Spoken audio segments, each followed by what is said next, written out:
افلاطون کو صرف فلسفے کی وجہ سے ہی نہیں جانا جاتا، بلکہ ان کو اور بھی بہت سے مضامین میں عبور حاصل کرنے کی وجہ سے جانا جاتا ہے۔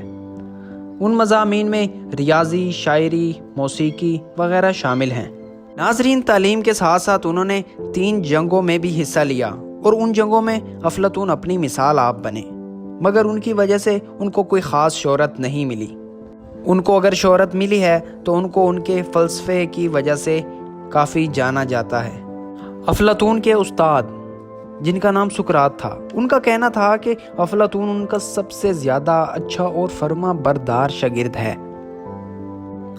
دوستو، آج ہم جس دور میں رہ رہے ہیں، ہم صرف افلاطون کا نام ہی جانتے ہیں اور اس کے نام سے ہی واقف ہیں، ان کی زندگی کے بارے میں ہمیں ذرا سا بھی علم نہیں۔